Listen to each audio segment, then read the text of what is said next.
Hello students, now we will be doing questions of solution. NCERT के solution chapter के हम लोग questions करेंगे. तो हम लोगों ने क्वेश्चन नंबर 20 तक आई गेस कर लिया था. Now will start with question number 21. तो क्वेश्चन नंबर 21 क्या कह रहा है कि A एंड B दो कंपोनेंट्स एलिमेंट्स हैं. A एंड B ये दो कंपाउंड बना रहे हैं क्या? AB2 and AB4.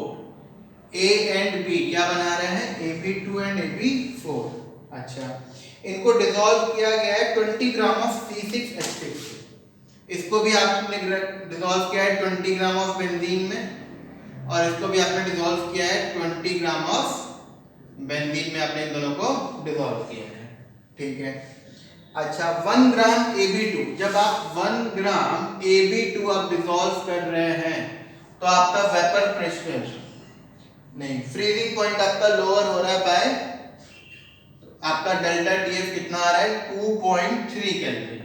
और जब आप 1 ग्राम ऑफ AB4 को डिसॉल्व कर रहे हैं तब आपका vapour pressure freezing point delta TF कितना आ रहा है आपका? 1.3 केल्विन.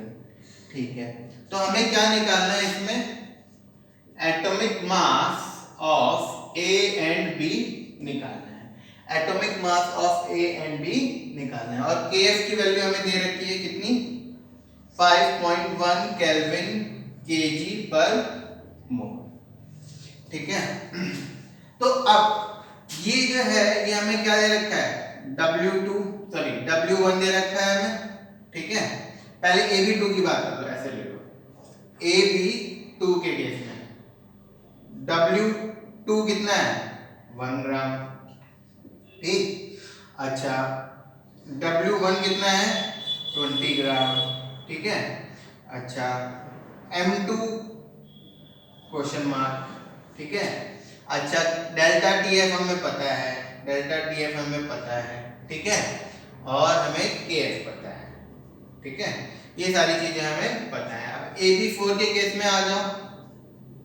फिर से W2 आपका 1 ग्राम ही है, W1 फिर से आपका 20 ग्राम है. यहाँ पे हमने M2 लिया था इसका मोलर मास. इसमें क्या ले लो? M2 डैश ले लो, जिसमें कि आगे कंफ्यूजन ना हो. M2 हमें यहाँ पे भी निकालना है. डेल्टा TF हमें यहाँ पे भी दे रखा है. इस AB2 में डेल्टा TF कितना है? 2.3 केल्विन. और इसमें कितना है आपका? 1.3 केल्विन. 1.3 केल्विन. ठीक है. और KF तो दोनों में सेम ही रहेगा. अब हमें फॉर्मूला पता है. क्या होता है आपका? Delta TF is equal to KF into W2 by M2 into W1 root पर 1000 आ जाएगा. ठीक है. तो आप क्या कर लोगे? यहां से आपने क्या मिल जाएगी? M2 की वैल्यू मिल जाएगी. यहां से हमें क्या मिल जाएगी? M2 डैश की वैल्यू मिल जाएगी. तो AB2 और AB4 का मोलर मास निकल आया. ठीक.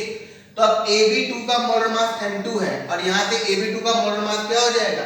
A plus 2B is equal to M2, क्योंकि A का एटॉमिक मास A मान लो और B का एटॉमिक मास B मान लो. तो इसका जब मोलर मास निकालोगे क्या आएगा? A plus 2 into B.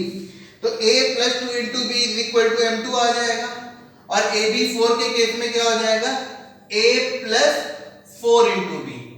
4 into B is equal to M2 dash आ जाएगा. ये आपकी दो इक्वेशन बन जाएंगी. एक में से दूसरे को सब्सट्रैक्ट करेंगे तो A कैंसिल आउट हो जाएगा. यहाँ पे क्या बचेगा? Minus 2B is equal to M2 minus M2 dash. यहाँ से आप B की वैल्यू निकाल लोगे, फिर B की वैल्यू निकाल लोगे तो A की वैल्यू निकल आएगी. ठीक है. फिर से देख लो इस क्वेश्चन में क्या है. एक A और B से दो कंपाउंड बने AB2 और AB4. तो जब आपने 1 ग्राम AB2 20 ग्राम बेंजीन में मिलाया तो डेल्टा TF इतना आया. 1 ग्राम AB4 जब आपने 20 ग्राम बेंजीन में मिलाया तो डेल्टा TF इतना आया. KF आपको दे रखा था. A और B का एटॉमिक मास निकालना है. तो पहले let atomic mass of A be equal to A and let atomic mass of B be equal to B. अगर आपको ऐसे कंफ्यूजन हो रहा है तो A के एटॉमिक मास को क्या मान लो? X, और B के एटॉमिक मास को Y मान लो. तो यहाँ पे क्या हो जाएगा? X प्लस 2Y, और यहाँ क्या हो जाएगा? X plus 4Y. ठीक है. क्यों? डेल्टा टीएफ का फॉर्मूला पता है, यहां से हम m2 निकाल लेंगे ये वैल्यूज पुट करके, m2 डैश निकाल लेंगे ये वैल्यूज पुट करके, ठीक है। तो m2 और m2 डैश आपको पता चल गया। तो m2 इसका मोलर मास है, m2 डैश इसका मोलर मास है, तो इसका मोलर मास क्या होगा, x + 2 है, that means x + 2y = m2। इसका मोलर मास क्या होगा, x + 4y, x + 4y = m2 dash. अब इसको सॉल्व कर लोगे इक्वेशन को, आपका a और b की वैल्यू निकल आएगी, ठीक है। ये हमारा क्या question number 21। Now will move on to question number 22। तो क्वेश्चन नंबर 22 क्या कह रहा है कि at 300 kelvin 36 gram of glucose in 1 litre of solution, pi आपको दे रखा है, ठीक है। तो क्या कह रहा है ये question number 22, 36 gram of glucose मतलब C6H12O6, ठीक है, इन 1 litre of 1 litre of its solution, 1 litre of its solution है। तो आपका जो ऑस्मोटिक प्रेशर है वो कितना है, 4.981 बार है आपका ऑस्मोटिक प्रेशर, ठीक है। तो इफ, अब वो क्या कह रहा है, अगर आपका ऑस्मोटिक प्रेशर 1.52, अगर आपका ऑस्मोटिक प्रेशर 1.52 है सेम टेम्परेचर पे, तो हमें क्या निकालना है, फाइंड कंसंट्रेशन निकालना है, ठीक है। अब हमें पता है पाई इक्वल टू क्या होता है, CRT, ठीक है। टेम्परेचर हमें दे रखा है कितना, 300 केल्विन टेम्परेचर दे रखा है। तो पहले तो ये वाला केस लो, तो पाई इक्वल टू CRT, तो यहां से हम R की वैल्यू निकालेंगे क्योंकि क्वेश्चन में गैस कांस्टेंट हमें नहीं दे रखा है। वैसे हमें पता है गैस कांस्टेंट की वैल्यू 8.314 होती है, बट क्योंकि इन्होंने क्वेश्चन में नहीं दिया हुआ है तो यहां से हम पहले निकाल लेंगे। तो पाई इक्वल टू CRT, तो I equal to pi upon में C इंटू T, ठीक है।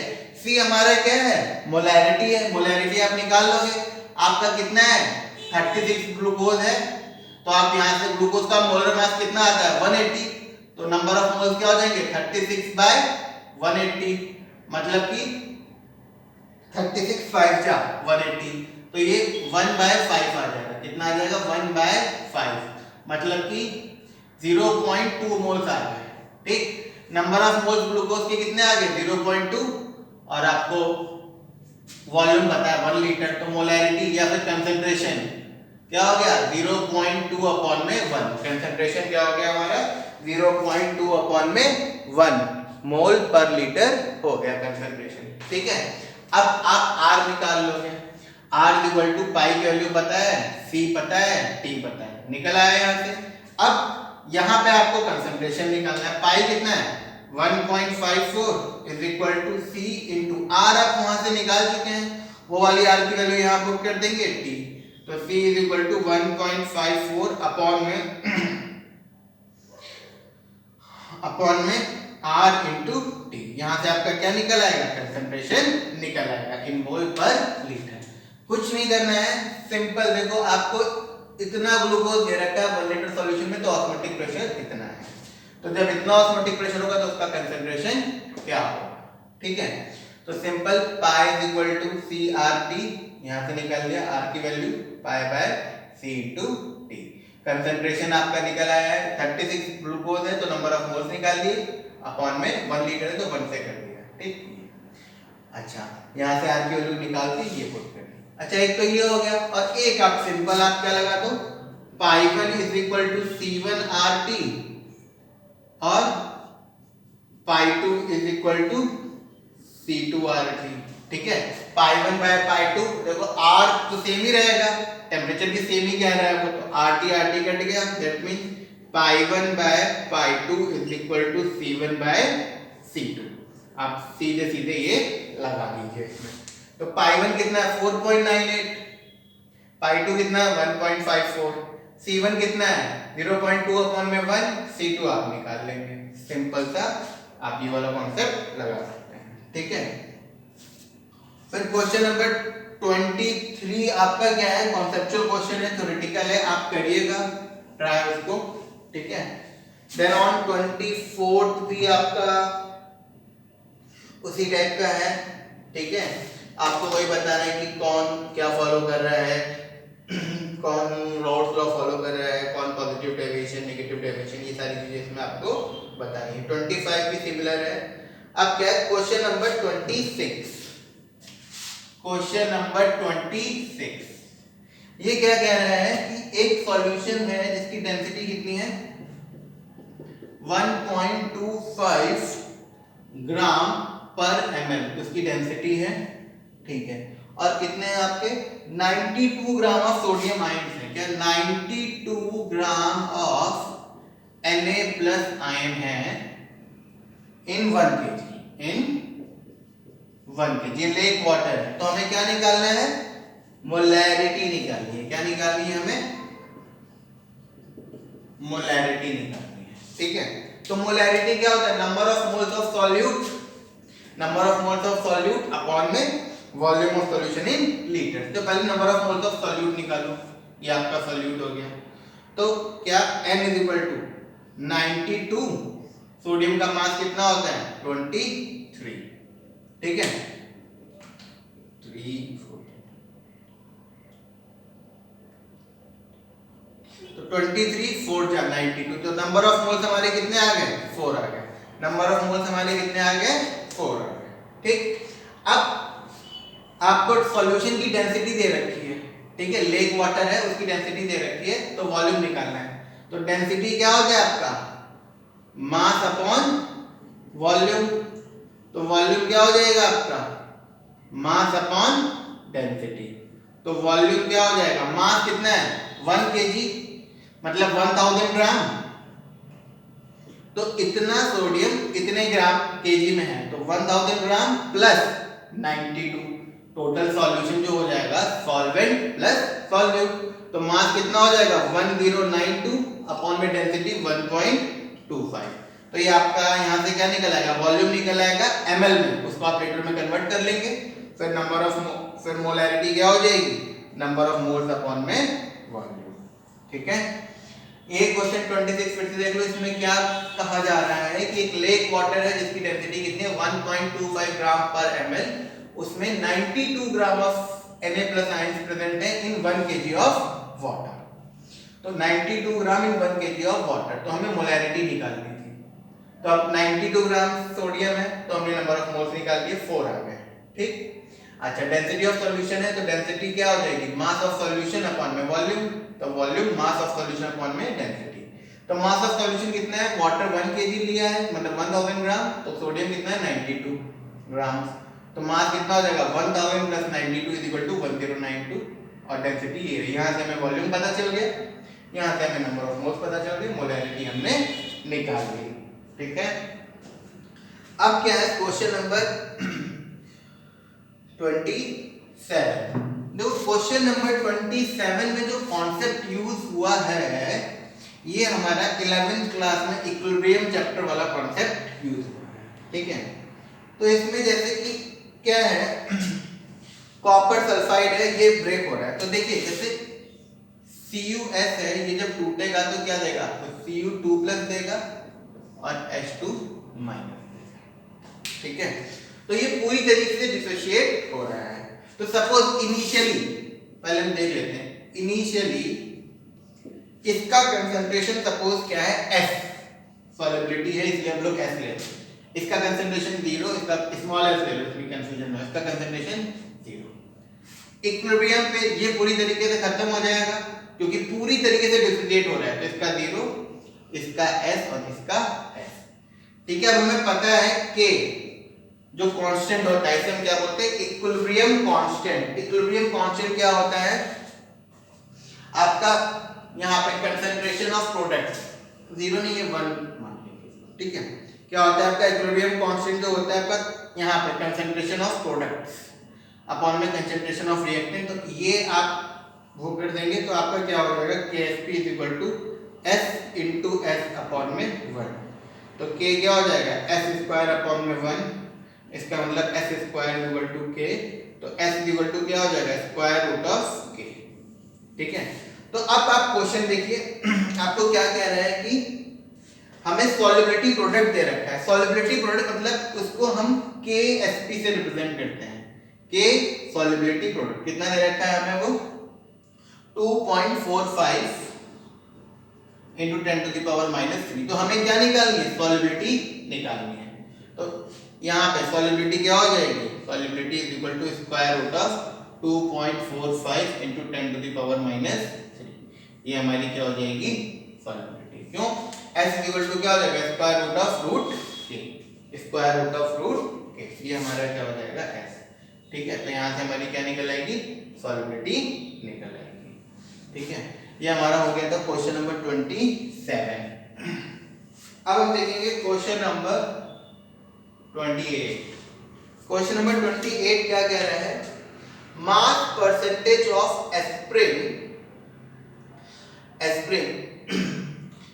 इन एसिटोनाइट्राइल व्हेन 6 ये तो बहुत इजी सा क्वेश्चन है। क्या बोल रहा है, क्या निकालना है आपको, मास परसेंट ऑफ क्या है, एस्पिरिन ना, mass percent of aspirin that is C9H8O4। ठीक है, mass percent of aspirin in acetonitrile, mass percent of aspirin in क्या है आपका, एसिटोनाइट्राइल दैट इज CH3CN। ठीक है, CH3CN when 6.5 gram of this is dissolved in when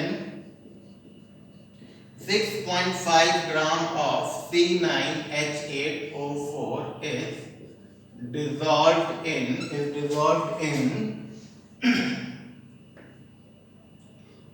450 gram of acetonitrile, 450 gram of CH3CN। तो ये question क्या कह रहा है, आपको एस्पिरिन का मास परसेंटेज निकालना है इन एसिटोनाइट्राइल दैट इज CH3CN जब आपका 6.5 ग्राम ऑफ एस्पिरिन इतने में डिसॉल्व हुआ। तो ये आप ऑब्वियसली निकाल लोगे।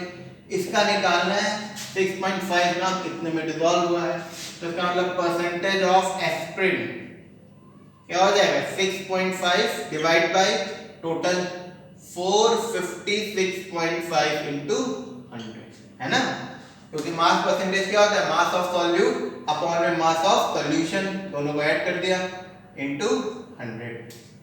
This was quite simple question, I shouldn't have done this question for you. ये क्वेश्चन आप लोग को अपने आप ही ट्राई करना चाहिए था वैसे। अच्छा, अब क्या है क्वेश्चन नंबर 29। आपका क्या है, नैलोफिन है जो कि मॉर्फिन की तरह है, सिमिलर किसकी तरह है, मॉर्फिन की तरह। और नैलोफिन का आपका जो फॉर्मूला है C19H21NO3, क्या C19H21NO3, ये नैलोफिन है। ठीक है, क्वेश्चन नंबर कौन सा है, 29। क्वेश्चन नंबर ये कौन सा है, 29।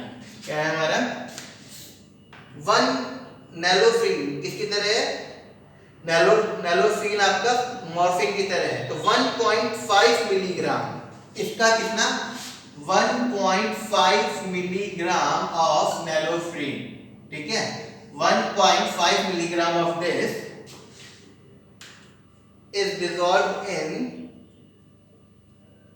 इतना है, फाइंड द मास ऑफ, हमें क्या निकालना है, find mass of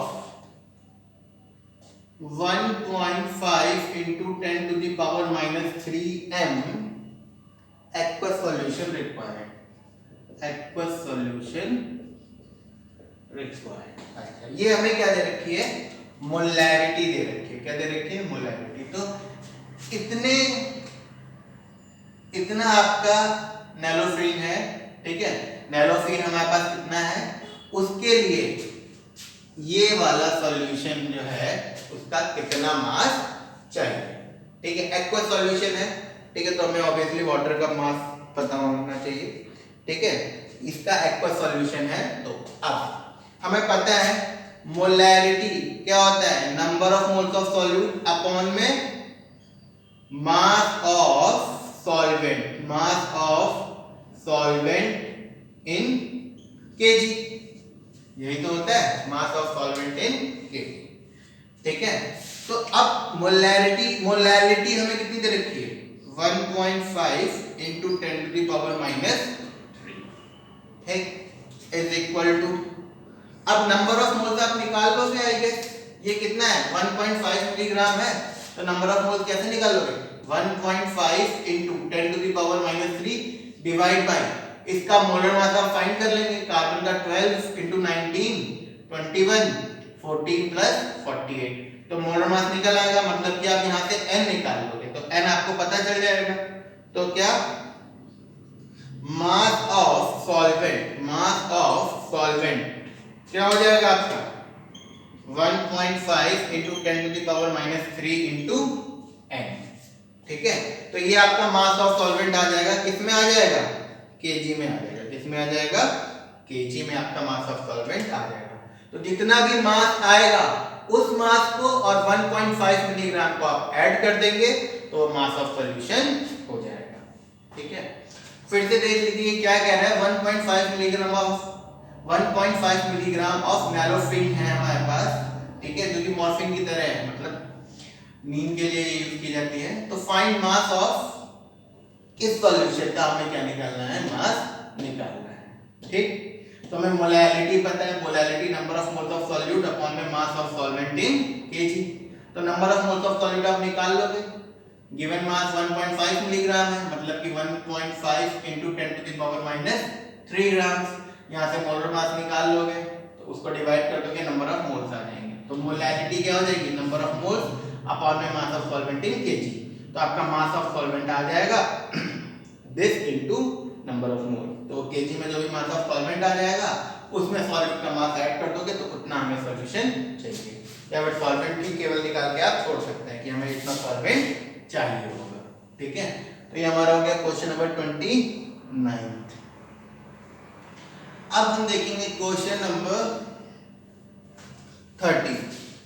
question number 30 क्या कह रहा है, कैलकुलेट अमाउंट ऑफ, क्या है calculate amount of benzoic acid, मतलब कि क्या क्वेश्चन नंबर 30 में क्या कह रहा है, कैलकुलेट अमाउंट ऑफ C6H5COOH, क्या calculate amount of C6H5COOH benzoic acid for 250 ml of 0.15 m solution, 0.15 m solution। तो ये तो आपको पता चल गया, मोलैरिटी आपको पता है, वॉल्यूम पता है, तो हमें पता है molarity is equal to number of moles upon में क्या होता है वॉल्यूम होता है। ठीक है, तो मोलैरिटी कितनी है 0.15 is equal to number of moles upon में वॉल्यूम कितना है 250 ml है, तो लीटर में करोगे ऊपर क्या आ जाएगा 1000 आ जाएगा। यहाँ से आपके नंबर ऑफ मोल्स निकल आएंगे, और नंबर ऑफ मोल्स निकल गए, अगर आपको मास निकालना है तो आप मास निकाल लोगे क्योंकि नंबर ऑफ मोल्स पता चल गया, तो मोलर मास तो आप यहाँ से निकाल लोगे, तो नंबर ऑफ मोल्स क्या होता है आपका given mass upon molar mass.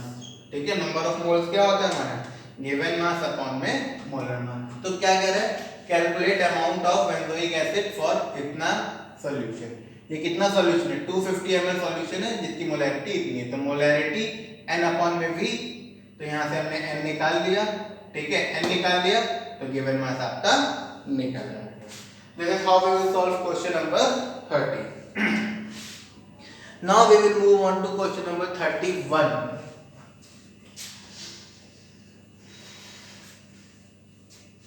31 I guess theoretical question है, वो आप कर लेंगे। अब क्या है आपका क्वेश्चन नंबर 32। देखिए क्वेश्चन नंबर 32 में हमारा बेंट ऑफ फैक्टर वाला कॉन्सेप्ट आ जाएगा। ठीक है, तो हमें क्या दे रखी है, एक एसिड दे रखी है CH3 CH2 CH,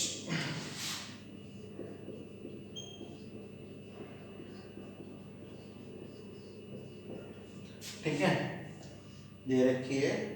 ये क्या है आपकी 10 ग्राम, 10 ग्राम ऑफ, ठीक है,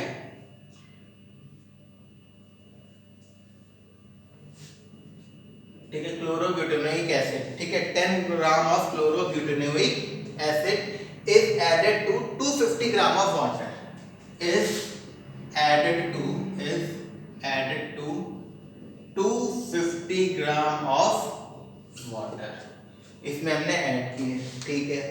और के एफ हमें दे रखा है, के एफ हमें कितना दे रखा है 1.86 केल्विन केजी पर मोल।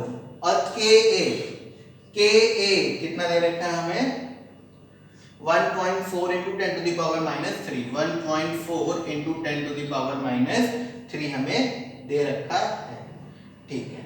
अब हमें इसमें निकालना है वेंटॉफ फैक्टर और डेल्टा टीएस निकालना है, ठीक है।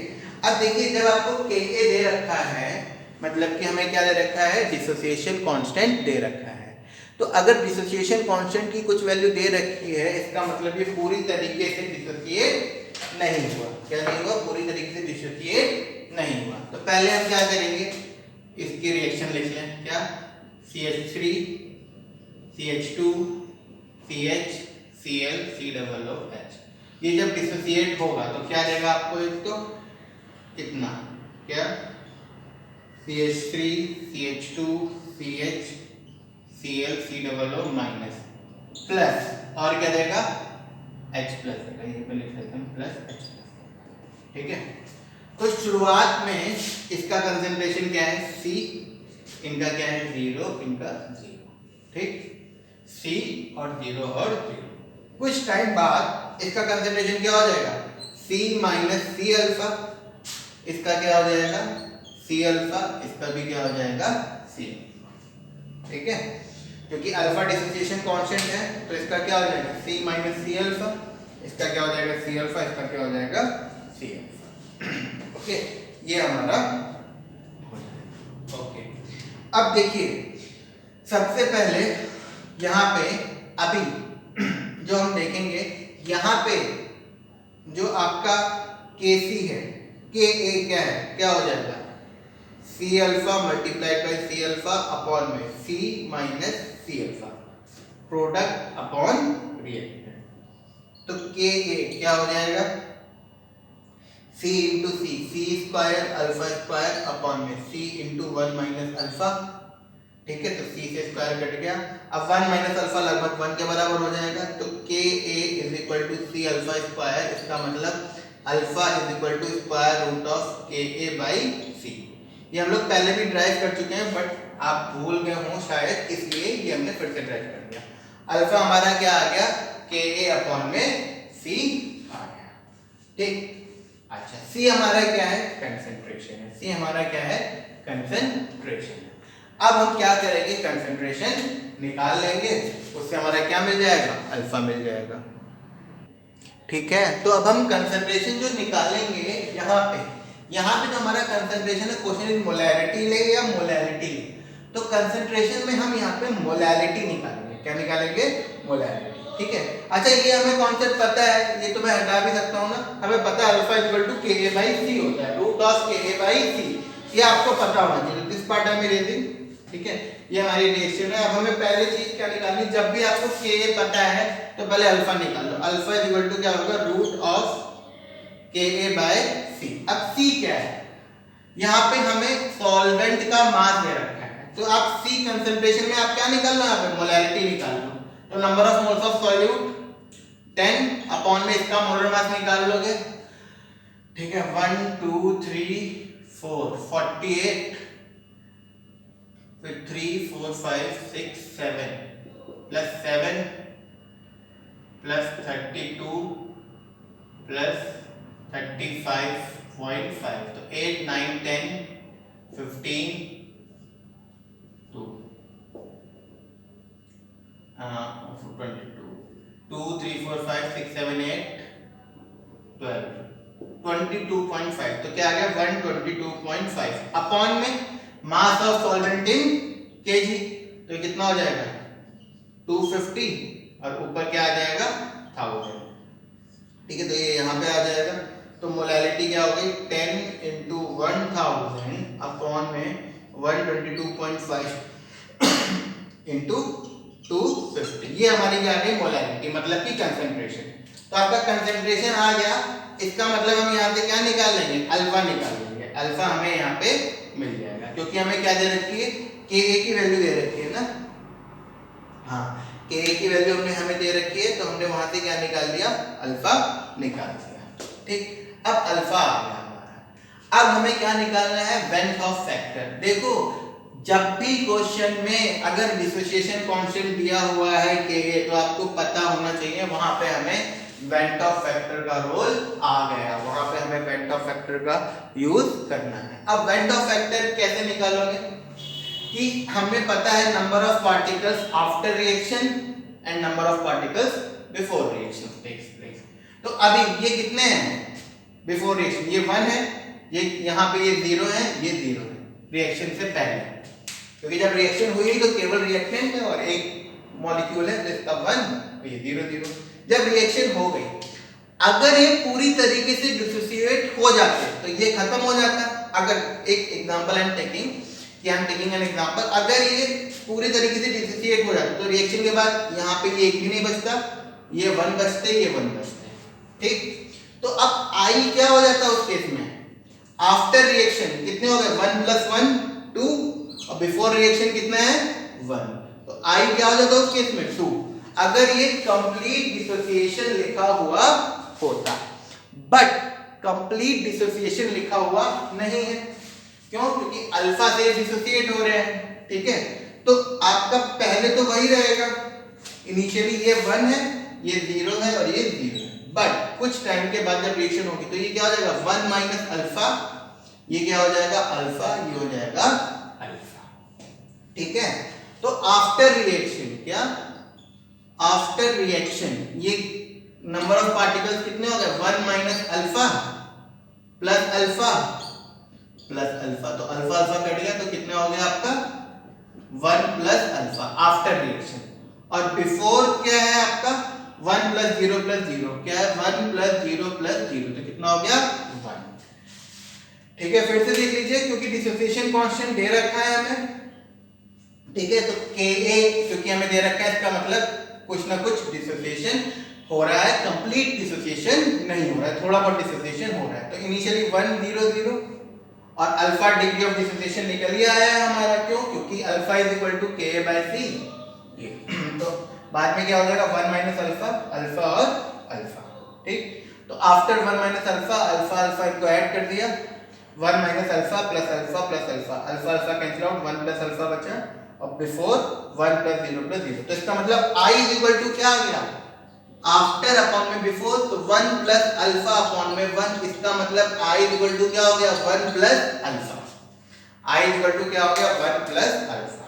अच्छा, अब I की वैल्यू हमें नहीं पता है, वो अब हमें निकालनी है। अल्फा तो हम निकाल चुके हैं, यहाँ से अल्फा की वैल्यू यहाँ पुट कर दोगे तो हमें किसकी वैल्यू निकल आएगी, I की वैल्यू हमें पता चल जाएगी। तो हमें क्या मिल गया, वेंट ऑफ फैक्टर मिल गया। अब आपको सिंपल डेल्टा TF और निकालना है, तो आपको पता है डेल्टा TF = क्या लगा दोगे, I × KF × molality, I × KF × molality. I क्यों लगा है, क्योंकि ये पूरी तरीके से डिसोसिएट, क्योंकि यहाँ पे इन्होंने K की वैल्यू दे रखी है, ठीक है। तो डेल्टा TF = I निकल आएगा आपका यहाँ से, KF आपको दे रखा है, मोलैलिटी आपने निकालनी है, ठीक है। एक बार फिर से आप देख लीजिए, ये कैसा क्वेश्चन है, 10 gram of this is added to इतना वाटर, KF और Ka दे रखा है, हमें वेंट ऑफ फैक्टर निकालना है। सबसे पहले हम क्या निकालेंगे, मोलैलिटी निकाल लो, क्योंकि इसको देखो जब भी आपका वो आएगा, क्या नाम है, freezing point, depression in freezing point या फिर एलिवेशन इन बॉइलिंग पॉइंट, तो उसमें आपको मोलैलिटी चाहिए होगी। तो ये 10 ग्राम ऑफ सॉल्यूट है, इतना ग्राम ऑफ सॉल्वेंट है, आप मोलैलिटी पहले निकाल लो, वही हमारा कंसंट्रेशन हो गया, ठीक।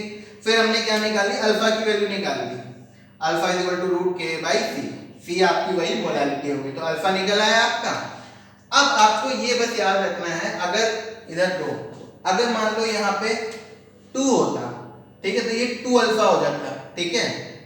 अभी हम लोग ये डिस्कस कर लेंगे थोड़ा सा एग्जांपल लेके। तो यहाँ पे इनिशियली 1 0 0, तो अब ये क्या हो जाएगा 1 minus alpha, alpha and alpha.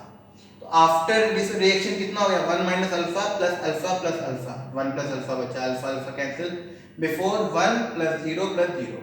तो आई क्या हो गया आफ्टर अपॉन में बिफोर, ये आई ये आ गया, अल्फा की वैल्यू हमें पता थी, यहाँ से हमने निकाल ली थी, तो आई की वैल्यू मिल गई, ये आई की वैल्यू यहाँ पुट कर दी, तो हमें डेल्टा टीएफ पता चल गया, ठीक है।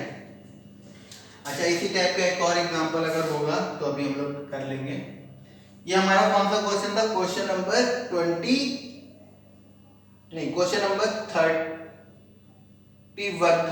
था, ये हमारा था question number 32, okay. Now we will move on to next question, question number 33। ये भी देखिए सेम टाइप का क्वेश्चन है। अब आपका क्या है, क्वेश्चन नंबर 33 सेम पीछे वाले क्वेश्चन की तरह है। अब आपको एकदम अच्छे से सारा समझ में आ जाएगा क्या, कि 19.5 gram of CH2F COOH fluoroethanoic acid in 500 gram of water, ये इसमें डिसॉल्व है। तो हमें क्या निकालना है, I, एक तो वेंट ऑफ फैक्टर निकालना है, और हमें क्या निकालना है, Ka निकालना है। अच्छा, अब हमें Ka फाइंड करना है, Ka फाइंड करना है, ठीक है। अच्छा, और हमें डेल्टा टीएफ यहाँ पे दे रखा है, डेल्टा टीएफ कितना है आपका 1 केल्विन हमें दे रखा है, ठीक है। तो अब यहां से पहले इस डेटा से हम क्या निकाल लेंगे, मोलैलिटी निकाल लेंगे, क्या निकाल लेंगे, मोलैलिटी निकाल लेंगे, ठीक है। तो हमें पता है अब delta TF is equal to I into K F into M होता है। इसका मतलब I इक्वल टू क्या हो जाएगा, डेल्टा टीएफ अपॉन में के एफ इंटू एम। यहां से हमारा क्या निकला है, I निकल आया, I हमारा निकल आया, ठीक है। के एफ की वैल्यू तो हमें पता ही है, डेल्टा टीएफ पता है, और मोलैलिटी हम निकाल लेंगे, तो हमारा I निकल आया, ठीक है। अब आपका I तो आ गया है, अब हमें क्या निकालना है, Ka और निकालना है। तो कैसे निकाल लोगे, ये रिएक्शन है आपकी वही CH2F COOH, आपको क्या देगा CH2F COO minus plus H plus. तो इनिशियली ये 1 है, ये 0, ये 0, कुछ टाइम बाद ये क्या हो जाएगा 1 माइनस अल्फा, ये क्या हो जाएगा अल्फा, और ये अल्फा। तो क्या number of particles after dissociation क्या हो जाएगा 1 minus alpha plus alpha plus alpha, तो क्या आ जाएगा 1 प्लस अल्फा, और बिफोर क्या है आपके 1 है। तो इसका मतलब I इज इक्वल टू क्या हो गया, I इज इक्वल टू क्या हो गया 1 प्लस अल्फा अपॉन में 1। तो I इज इक्वल टू क्या हो गया 1 प्लस अल्फा, इसका मतलब अल्फा इज इक्वल टू क्या हो जाएगा I माइनस 1। यहाँ से क्या निकल आएगा हमारा अल्फा। अब हमने पीछे पढ़ा था क्या, Ka इज इक्वल टू क्या होता है C इंटू अल्फा स्क्वायर, तो आपका यहाँ से Ka निकल आएगा। सेम क्वेश्चन है, बस कुछ चीजें इन्होंने बदल दी है, ठीक है। यहाँ पे इन्होंने क्या दे दिया है, केएफ तो हमें पता ही है, आई निकालना है, के निकालना है, डेल्टा टीएफ और केएफ हमें दे रखा है, ठीक है। तो आई निकालने के लिए हमें पता है डेल्टा टीएफ क्या होता है आई इंटू केएफ इंटू एम। तो आई यहाँ से आपका निकल आया, क्योंकि मोलैलिटी तो आप निकाल लोगे ना, मास ऑफ सॉल्यूट ये रहा, तो number of moles of solute निकाल लोगे अपॉन में mass of solvent in KG, ठीक है। तो वो पुट कर दोगे तो आई निकल आएगा। यही जो मोलैलिटी है यही सी है, याद रखना, कंसंट्रेशन मोलैलिटी ही है। अच्छा, फिर आपको पता है वही वाला concept, I equal to 1 plus alpha आएगा, तो अल्फा I माइनस 1 आएगा। I जो कि आप यहाँ से निकाल चुके हैं, यहाँ पुट कर देंगे तो अल्फा निकल आएगा, यहाँ पुट कर देंगे अल्फा की वैल्यू और सी की जगह मोलैरिटी पुट कर देंगे तो आपको आपका Ka मिल जाएगा।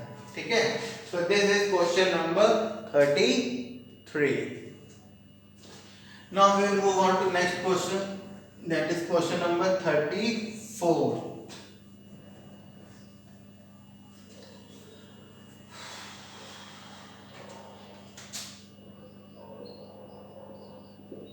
क्वेश्चन नंबर 34 क्या है?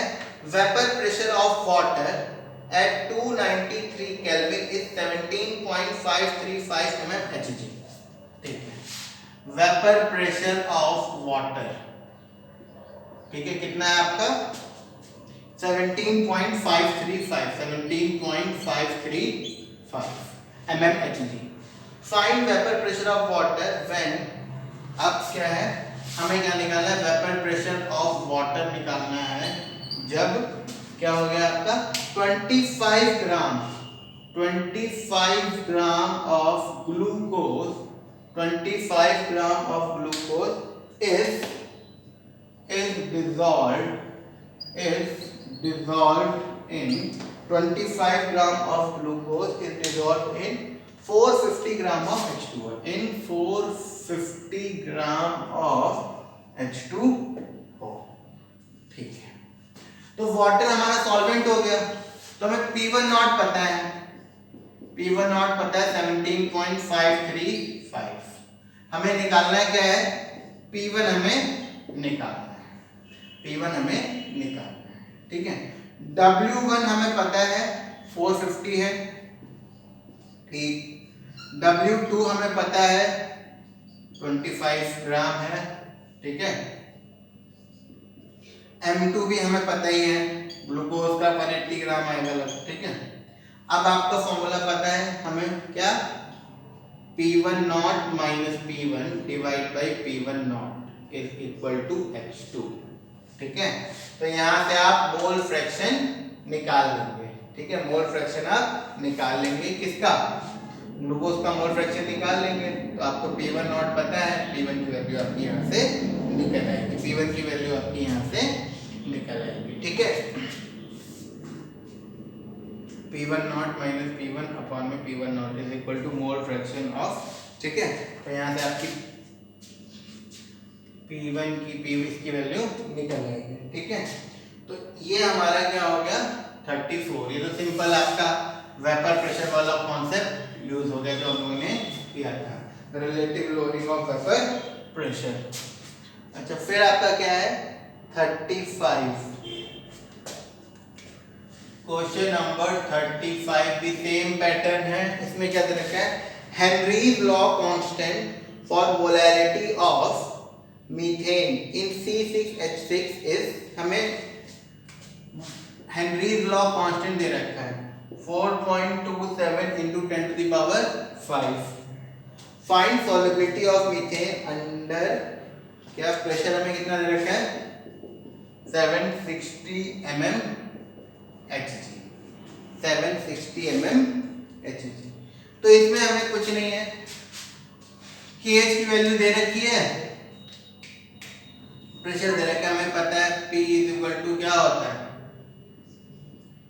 KH into X, तो X इज इक्वल टू क्या हो जाएगा? P by KH। तो ये जो मोल फ्रैक्शन है यही आपकी क्या होगी? सॉल्युबिलिटी। अगर मोल फ्रैक्शन ज्यादा है तो सॉल्युबिलिटी ज्यादा है, मोल फ्रैक्शन कम है तो सॉल्युबिलिटी कम है। ठीक है, क्वेश्चन नंबर 35 ये कह रहा है कि हेनरीज लॉ कांस्टेंट दिया हुआ है किसके लिए? For molarity of methane, methane के लिए दिया हुआ है। तो मीथेन जब किसमें आपका बेंजीन, मीथेन इन बेंजीन, मतलब कि बेंजीन आपका क्या हो गया? सॉल्वेंट हो गया, मीथेन हमारा क्या हो गया? सॉल्वेंट हो गया। ठीक है, तो KH की वैल्यू दे रखी है। ठीक है, और आपका जो वेपर प्रेशर है वो कितना दे रखा है? मीथेन मिक्स होने के बाद 760 mm। तो हमें पता है P is equal to KH into X, तो X is equal to P by KH। यहाँ से हमारा मोल फ्रैक्शन निकल आएगा, तो वही हमारी सॉल्युबिलिटी हो जाएगी इस केस में। ठीक है, now we'll move on to next question, question number 36। question number 36 ये क्या कह रहा है? 100 ग्राम ऑफ लिक्विड A, अच्छा हमने क्या लिया 100 ग्राम लिया ऑफ लिक्विड ए, और इस लिक्विड का मोलर मास हमें दे रखा है कितना 140, इसका मोलर मास कितना है 140, ठीक है। और क्या है 1000 इन, ये मिक्स्ड है किसमें, ये मिक्स्ड है किसमें 1000 ग्राम ऑफ लिक्विड बी में, और इसका मोलर मास हमें दे रखा है लिक्विड बी का 180, लिक्विड बी का मोलर मास हमें कितना दे रखा है 180 दे रखा है। तो ये कह रहा है कि 100 gram of liquid A is dissolved in 1000 gram of liquid B, ठीक है। अच्छा, और हमें क्या क्या चीजें दे रखी हैं, पीबी नॉट हमें दे रखा है, पीबी नॉट हमें कितना दे रखा है 500 टॉर्क, पीबी नॉट दे रखा है, और हमें क्या दे रखा है टोटल प्रेशर दे रखा है, टोटल प्रेशर कितना है हमारा 475 टॉर्क, टोटल प्रेशर दे रखा है हमें, ठीक है। और हमें क्या निकालना है पीए हमें निकालना है, पीए हमें निकालना है, सॉरी पीए नॉट हमें निकालना है, क्या निकालना है पीए नॉट हमें निकालना है, ठीक है। तो अब देखिए सबसे पहले यहाँ इस डेटा से हमें मोल फ्रैक्शन ऑफ ए पता चल जाएगा, क्या हो जाएगा number of moles of A upon में number of moles of A plus number of moles of B, क्योंकि मोलर मास हमें दोनों को दे ही रखे हैं, तो x से पता चल गया, तो हमें x b भी पता चल जाएगा, x b क्या हो जाएगा 1 माइनस x से डायरेक्ट, ठीक। अब pb नॉट हमें पता है, तो pb इज इक्वल टू क्या हो जाएगा pb नॉट क्या हो जाएगा pb नॉट इंटू xb, क्या हो जाएगा pb नॉट इंटू xb, ठीक है। अब हमें यहाँ से क्या पता चलेगा, क्योंकि pb नॉट हमें दे रखा है, xb हमने निकाल लिया, तो pb हमें पता चल गया। अब pa नॉट क्या होता है, आप देख लो pa नॉट क्या होता है, अब pa नॉट हमें निकालना है, pa नॉट निकालने के लिए pa क्या होता है pa नॉट इंटू x से होता है, pa is equal to pa not into x से, इसका मतलब pa नॉट क्या हो जाएगा pa अपॉन में x से, pa नॉट ये, तो उसके लिए हमें क्या चाहिए pa चाहिए, तो pa तो आप निकाल ही लोगे, क्यों क्योंकि हमें टोटल प्रेशर दे रखा है, p टोटल क्या होता है pa plus pb, p total क्या होता है pa प्लस pb, तो pb हमें पता है, pb हमने निकाल लिया, तो इसका मतलब pa क्या pa इज इक्वल टू क्या हो जाएगा आपका p टोटल माइनस pb, और ये वैल्यू उठा के आप यहाँ रख देंगे, ठीक है। या फिर आप ये लगा दो p total is equal to क्या होता है p1 not plus p2 not minus p1 not into x2, जो हमारा वो फॉर्मूला होता है, ठीक है। तो 1 की जगह आप b ले लो और 2 की जगह a ले लो और आप सॉल्व कर लो, ठीक है। या तो आप डायरेक्ट राउल्ट फॉर्मूला भी लगा सकते हैं, या फिर सिंपल हमने दोनों के मोल फ्रैक्शन निकाल लिए, pb नॉट हमें पता था तो हमने pb निकाल लिया है, pb नॉट इंटू xb से, ठीक। अब pb निकाल लिया तो p टोटल क्या होता है pa प्लस pb, तो उससे हमें क्या मिल गया pa मिल गया, pa मिल गया तो pa is equal to pa not into x से होता है, ठीक है। अब x से तो आपको पता है, pa भी आपको पता है, तो pa नॉट आपका निकल आएगा, ठीक है। This is how we will solve question number 36, okay। Now let us move on to next question, that is 37 I guess, question number 37, 38, 39, 37, 38, 39 ये जो क्वेश्चन के सेम पैटर्न के हैं जो पीछे हम सॉल्व कर चुके हैं, ठीक है। तो let us solve now question number 40, question number 40। ये जो क्वेश्चंस मैंने छोड़े हैं न्यूमेरिकल के सेम हैं जो पीछे हम लोगों ने सॉल्व किए हैं, उसी से पूरा रिलेट करते हैं सेम, ठीक है। अच्छा, ये क्वेश्चन नंबर 40 में क्या पूछा है, डिटरमाइन अमाउंट ऑफ क्या determine amount of calcium chloride, इसका बेंटॉफ फैक्टर इसमें दे रखा है I is equal to 2.47, dissolved in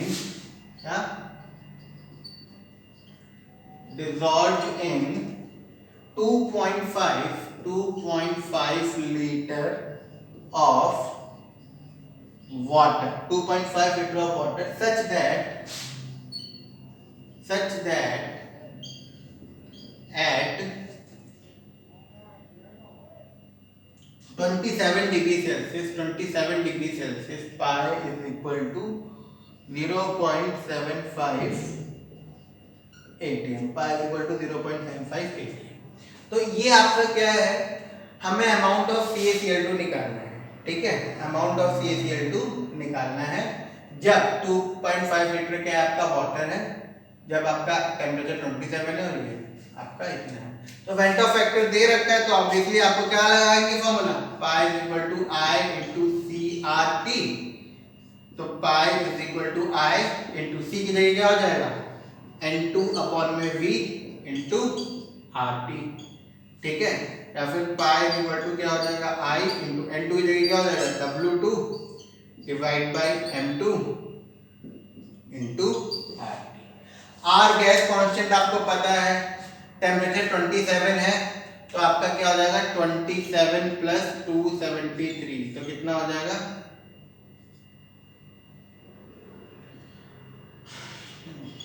300 kelvin आपका क्या हो जाएगा टेम्परेचर। सेल्सियस को केल्विन में कन्वर्ट कर लेंगे ना, तो देखो पाई आपको दे रखा है 0.75, तो 0.75 इज इक्वल टू आई आपको दे रखा है 2.47, ठीक है, इंटू W2 हमें निकालना है, इंटू W2 अपॉन में M2, इसका मोल मास आप निकाल लोगे, कैल्शियम का कितना होता है 40 plus 35.5 into 2 71 111 into volume litre में दे रखा है 2.5 8.314 गैस कांस्टेंट, टेम्परेचर 300, तो आप W2 की वैल्यू निकाल लोगे। तो इसमें कुछ नहीं करना था, खाली हमें या तो केवल N2 भी निकाल के आप चाहो तो छोड़ सकते हैं, क्योंकि इसमें लिखा है अमाउंट ऑफ CaCl2, तो अमाउंट में हम नंबर ऑफ मोल्स ही निकालते हैं। तो pi equal to I into N2 upon में V इंटू RT, तो यहाँ से आप N2 निकाल लो, पाई पता है, आई पता है, V पता है, R पता है, T पता है। या फिर आप इसको मास वाइज निकालना चाहते हो तो N2 को W2 अपॉन में M2 लिख दिया, तो M2 हमें पता है, I पता है, V पता है, R पता है, T पता है, पाई पता है, W2 निकाल लेंगे। So this is how we will solve question number 40. Now we will move on to question number 41.